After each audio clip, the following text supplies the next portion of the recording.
Assalamualaikum warahmatullahi wabarakatuh. Di sini kami dari kelompok 2 ingin mempresentasikan hasil kerja kami, yaitu multimedia dan aplikasinya. Sebelum itu, perkenalkan kelompok kami, nama saya Faizi Aza. Perkenalkan, nama saya Mario Bada Andrianus. Nama saya Syahji Lapan Wahid. Nama saya Iqbal Madana. Nama saya Muhammad Hafiz Ardabili.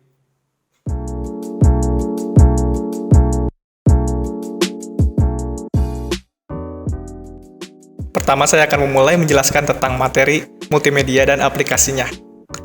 Pertama, kita akan menjelaskan pengertian multimedia dulu. Di poin 5.1 ada pengertian multimedia. Jadi multimedia itu berdasar dari dua kata, multi dan media. Multi yang artinya banyak, dan media yang mengacu pada berbagai bentuk komunikasi. Di poin 5.2 ada pengertian multimedia interaktif. Jadi multimedia interaktif itu suatu multimedia yang dilengkapi dengan alat pengontrol yang dapat dioperasikan oleh pengguna. Di poin selanjutnya ada definisi multimedia. Ada elemen multimedia, yaitu teks, gambar dan grafik, audio, ada video, ada animasi, dan juga ada streaming. Di poin 5.5 ada manfaat multimedia. Satu, manfaat multimedia ada dalam bidang pendidikan. Kedua, manfaat multimedia dalam bidang kesehatan. Yang ketiga, ada manfaat multimedia dalam bidang transportasi. 4, manfaat multimedia dalam bidang perfilman. Dan kelima, ada manfaat multimedia dalam bidang perbankan. Keenam, ada manfaat multimedia dalam bidang bisnis. Di poin 5.6 ada aplikasi multimedia.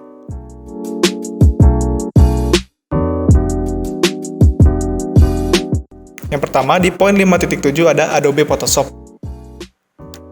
Poin selanjutnya ada pengembangan Adobe Photoshop. Selanjutnya ada fungsi Adobe Photoshop.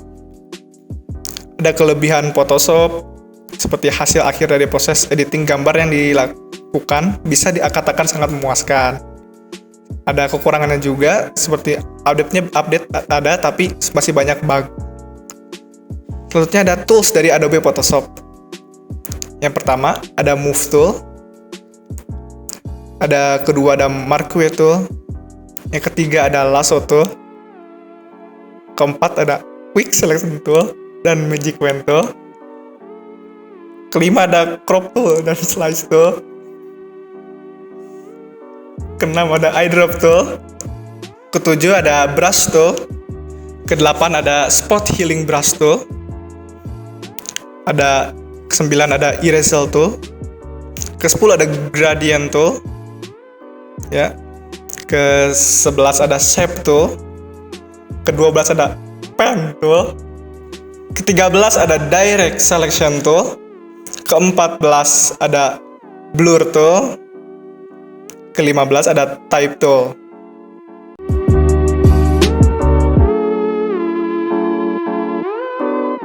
Salah satu aplikasi multimedia, yaitu yang pertama 5.8 Adobe Premiere Pro, adalah software pengeditan video profesional.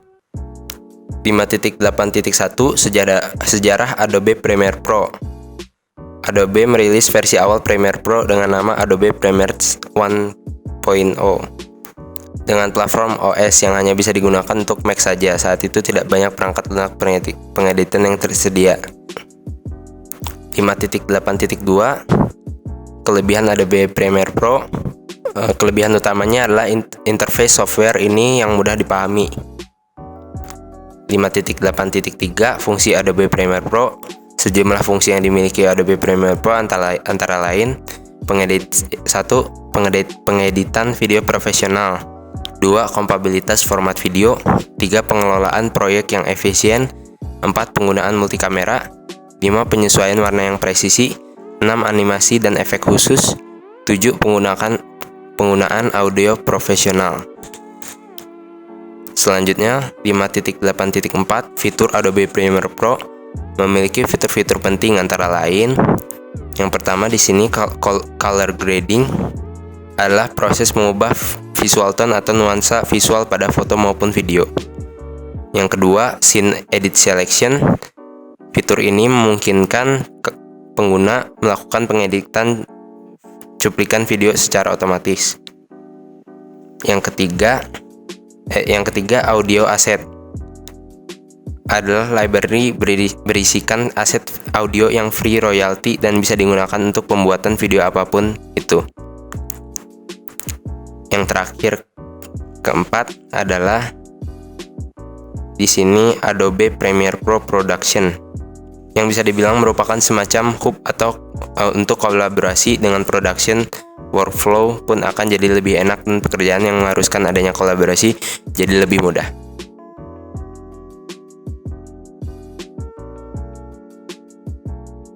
Sekarang kita masuk ke PowerPoint. PowerPoint adalah perangkat lunak presentasi yang dikembangkan oleh Microsoft. Salah satu program aplikasi dalam paket Microsoft. PowerPoint dirancang untuk membantu pengguna dalam membuat presentasi multimedia yang menarik secara visual.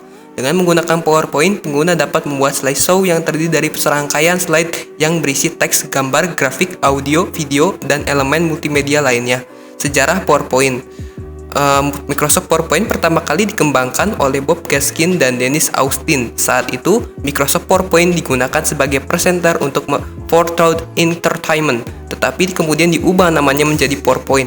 PowerPoint versi 1 dirilis pada 1987 dan komputer yang didukung oleh Macintosh. Saat itu PowerPoint adalah masih menggunakan hitam putih dan mampu membuat halaman teks dan grafik transparansi OHP. Tahun berikutnya, setelah rilis Macintosh Color, Microsoft PowerPoint muncul dengan dukungan warna.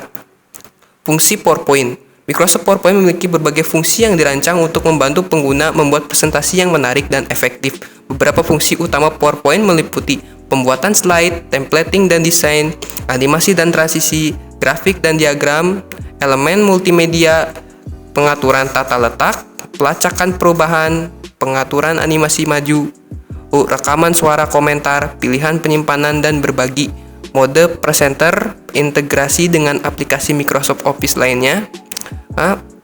Melalui fungsi-fungsi ini, PowerPoint membantu pengguna untuk merancang presentasi yang efektif, profesional, dan membantu kebutuhan komunikasi visual dalam berbagai konteks, termasuk bisnis, pendidikan, dan lainnya. Kelebihan PowerPoint. PowerPoint memiliki beberapa kelebihan, yaitu user-friendly. PowerPoint dirancang dengan antarmuka yang intuitif dan mudah digunakan. Kemudian diversitas media, template dan desain, kompatibilitas. PowerPoint dapat diakses dan digunakan di berbagai platform dan berbagai perangkat, baik itu PC, Mac, atau perangkat mobile. Animasi dan transisi, integritas dengan Microsoft Office, pelacakan dan perubahan kolaborasi. Mode presenter, kemudahan berbagi, pelaporan dan analisis, kemampuan penyajian interaktif, pengaturan animasi maju. Kekurangan PowerPoint. Meskipun PowerPoint memiliki banyak kelebihan, ada beberapa kekurangan yang perlu diperhatikan. Kelebihan visual yang berlebihan. Beberapa presentasi PowerPoint cenderung terlalu mengandalkan elemen visual seperti efek animasi dan gambar, sehingga mengalihkan perhatian dari pesan inti yang ingin disampaikan. Kedua, kemungkinan kesalahan desain. Beberapa pengguna mungkin terlalu banyak menggunakan efek animasi, transisi, atau elemen grafis. 3. Keterbatasan kreativitas pengguna. 4. Tidak cocok untuk semua tipe presentasi. 5. Tidak mendukung kolaborasi langsung. 6. Tidak selalu mendukung sifat konten interaktif. 7. Tingkat ketergantungan pada teknologi. 8. Potensi kebosanan audiens. 9. Tidak secara otomatis mengajukan pertanyaan. 10. Tidak cocok untuk presentasi yang terlalu teknis. Tools PowerPoint. Microsoft PowerPoint juga menyediakan berbagai alat tools yang memungkinkan pengguna untuk membuat, mengedit, dan menyajikan presentasi. Berikut adalah beberapa tool utama terdapat di PowerPoint. 1. Slide. Dasar dari presentasi adalah slide. Setiap slide dapat berisi teks, gambar, grafik, elemen multimedia lainnya. Kemudian ribbon. Ketiga, tab home. Tab ini berisi alat untuk memformat teks, mengatur paragraf, dan mengolah objek seperti gambar dan grafik. 4. Tab insert. 5. Tab design. 6. Transitions. 7. Tab animation. 8. Tab slide slow. 9. Tab preview. 10. Tab view.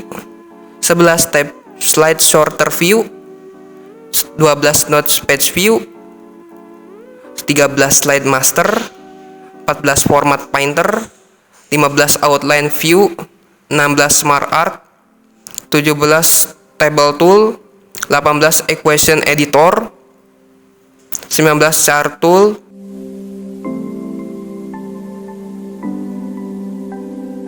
OBS Studio. OBS Studio merupakan perangkat yang terbilang populer dan banyak digunakan, terutama untuk sejumlah platform besar seperti Instagram, YouTube, dan juga Twitch.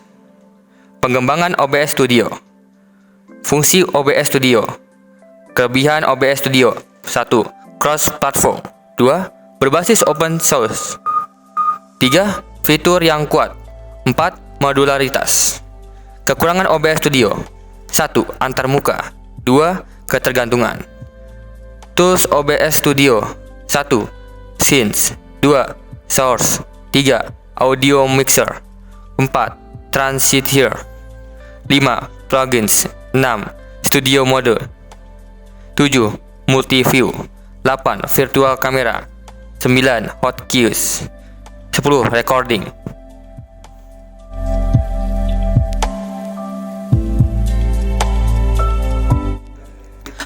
Berikut adalah Blender 3 dimensi software. 3 dimensi Blender adalah aplikasi grafik komputer yang memungkinkan Anda untuk memproduksi suatu gambar atau animasi berkualitas tinggi dengan menggunakan geometri 3 dimensi. Tidak hanya untuk membuat suatu model atau animasi 3 dimensi, aplikasi 3 dimensi Blender pun sudah cukup mumpuni untuk digital sculpting, mengedit video 2 dimensi dan 3 dimensi tracking. Pengembangan Blender 3 dimensi software.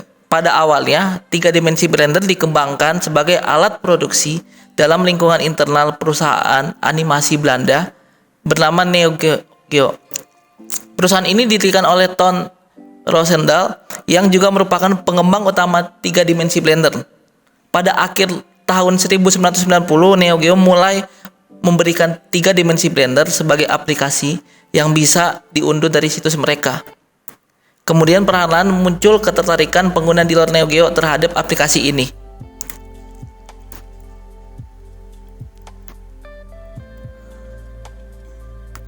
Fungsi Blender atau 3 dimensi software. Blender menghadirkan beragam fungsi serta fitur unik yang mampu mempermudah dan mempercepat pengguna dalam membuat animasi. Berikut fitur utama yang disediakan oleh software ini antara lain sebagai berikut. Modifier.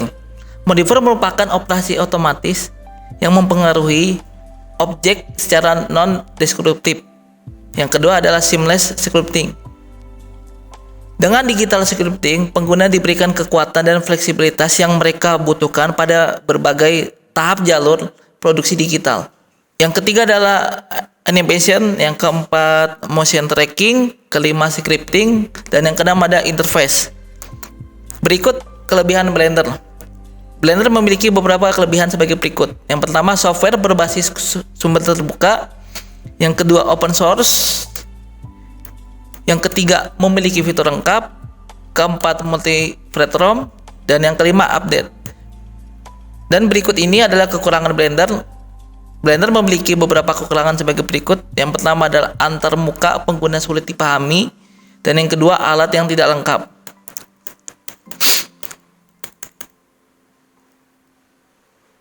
Berbicara tools Blender, software Blender memiliki tools yang biasa digunakan sebagai berikut.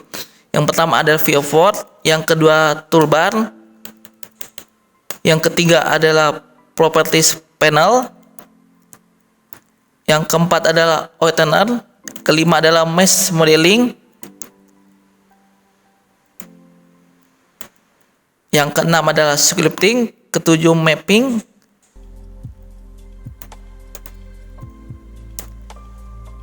yang kedelapan adalah shading,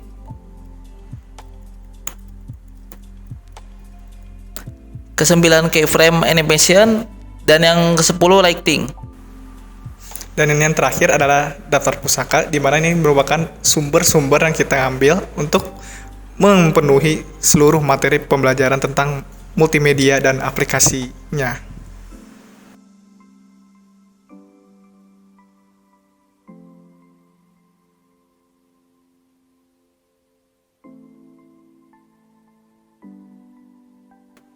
Sekian dari kami. Terima kasih. Wassalamualaikum warahmatullahi wabarakatuh.